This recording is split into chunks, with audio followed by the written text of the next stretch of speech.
அனைவருக்கும் வணக்கம். மக்கள் ஜனநாயக முன்னேற்ற கழக மாவட்ட அமைப்பு செயலாளர் செந்தில்குமார் பேசுகிறேன். இப்போ பார்த்தீங்க அப்படின்னா, இங்கே திருப்பூரில் பொறுத்த அளவுக்கு, திருப்பூர்னு இல்லை, எல்லா பக்கமே பார்த்தீங்க அப்படின்னா, அந்த கந்து வட்டி, குழு பிரச்சனை, இந்த மாதிரி பார்த்தீங்கன்னா குழு லோனுன்னு சொல்லி மக்கள் வந்து நிறையா வந்து தவிச்சுக்கிட்டு இருக்கிறாங்க. இப்போ அதே மாதிரி பார்த்தீங்கன்னா ரொம்ப கொடுமைப்படுத்துகிறாங்க. இப்போ ஒரு 2 சமீபத்தில் கூட ஒரு வீடியோ ஒன்று போட்டிருந்தோம். ஒரு டிவிஎஸ் நிறுவனத்துல இருந்து வந்திருந்தாங்க. அவங்க ஒரு 2 டியூ பெண்டிங்கு, அவங்க குடும்ப சூழ்நிலைனால அவங்க கட்ட முடியல அப்படின்னு சொல்லி அவங்க டைம் கேட்டிருந்தாங்க. அது என்னன்னு கேட்டீங்கன்னா, அவங்க ஒய்ஃப் பேர்ல எடுத்திருக்கிறாங்க. ஹஸ்பண்டும் வந்து ஜாமீன் போட்டிருக்கிறாரு. அவர் வந்து வெளியில இருக்காரு, வெளியில வேலை பார்த்துட்டு வெளியில இருக்கிறாரு. அப்ப என்ன சொல்றாங்கன்னா, அவங்க ஹஸ்பண்ட் போன் பண்ணி சொல்றாரு, இந்த மாதிரிங்க வீட்டுக்கு நான் வரேன்னு சொல்றாங்க. இவர் போன் பண்ணி சொல்றாரு, இந்த மாதிரிங்க நான் வந்துடுறேங்க, நான் ஒன்றும் பிரச்சனை இல்லை, ஒரு 2-3 நாள் நான் டியூ கட்டிடுறேன் அப்படின்னு சொல்றாரு.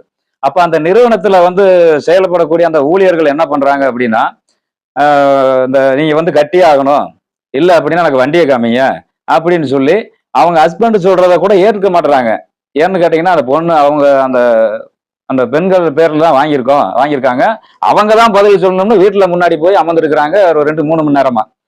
அப்போ இதுக்கு வந்து என்ன பண்ணியிருக்காங்க அப்படின்னா, ரிட்டையர்டான போலீஸ் ஆபீசர்களை வைத்து, அவர் வந்து ஒருத்தர் வந்திருந்தாரு, அவர் கேட்டா ரிட்டையர்ட் எஸ்ஐ அப்படின்னு சொல்றாரு. அவரை வைத்து வந்து பாத்தீங்கன்னா மிரட்டி கொண்டு இருக்கிறார்கள். அப்போ இதை வந்து நாங்க மக்கள் ஜனநாயக முன்னேற்ற கழகம் இதை வந்து நாங்க வன்மையா வந்து கண்டிச்சு இந்த 6 வருட காலமா எத்தனையோ உயிர்களை நம்ம காப்பாத்தி கொண்டிருக்கோம். அப்போ இது மாதிரி அவர்கள் அதாவது ரிட்டையர்டான போலீஸுகளையும் இந்த மாதிரி அடியாட்களையும் வைத்து மக்களை வந்து மிரட்டி கொண்டு வந்துகிட்டு இருக்காங்க. இதை வந்து வன்மையா வந்து மக்கள் ஜனநாயக முன்னேற்ற கழகம் சார்பா இதை வந்து கண்டிக்கிறோம். இதனால வந்து பாத்தீங்கன்னா நிறைய பேர் தற்கொலை முடிவு அளவுக்கு போயிடுறாங்க. நாங்க கொடுக்கக்கூடிய விழிப்புணர்வு, சட்டப்பூர்வமாக யாரும் கடன் வாங்கினால் அடிமை கிடையாது, யாரும் வந்து தற்கொலை முடிவு அளவுக்கு நீங்கள் செல்ல வேண்டாம், கடன் வாங்கினால் அடிமை அல்ல, அவங்களுக்கு சட்ட பாதுகாப்பு அதிகம், நம்ம வந்து கட்ட முடியாதுன்னு சொல்லலை, கட்டுறோம் அப்படின்னு தான் மக்கள் வந்து சொல்றாங்க. ஆனா அதை ஏற்க மறுத்து இந்த தனியார் நிதி நிறுவனங்கள் என்ன பண்றாங்கன்னா, மக்களை வந்து ரொம்ப கொடூரமாக கொடுமைப்படுத்தி வந்து கொண்டு இருக்கிறார்கள். இதை வந்து வன்மையாக மக்கள் ஜனநாயக முன்னேற்ற கழகம் கண்டித்து கொண்டு இருக்கிறது.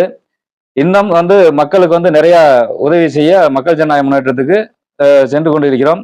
இது போன்று வந்து மிரட்டினாங்க அப்படின்னா மக்கள் யாரும் பயப்பட வேண்டாம். உடனடியாக பக்கத்தில் இருக்க ஸ்டேஷனுக்கு காவல்துறைக்கு 100 என்ற எண்ணுக்கு நீங்க அழைக்கலாம். அதுவும் இல்லாமல் 24 மணி நேரம் மக்கள் ஜனநாயக முன்னேற்ற கழகம் இது போன்ற தொந்தரவு செய்யக்கூடிய இடங்களில் வந்து மக்கள் ஜனநாயக முன்னேற்ற கழகம் போய் அந்த இடத்துல நின்று மக்களுக்கு உதவிகளை செய்து கொண்டிருக்கிறோம். யாரும் பயப்பட வேண்டாம், நமக்கு சட்ட பாதுகாப்பு அதிகமா இருக்குது. சேனலை ஷேர் பண்ணுங்க, லைக் பண்ணுங்க, சப்ஸ்கிரைப் பண்ணுங்க. ஃபைனலா அந்த மணி அடிக்கிறத மட்டும் மறந்துடாதீங்க.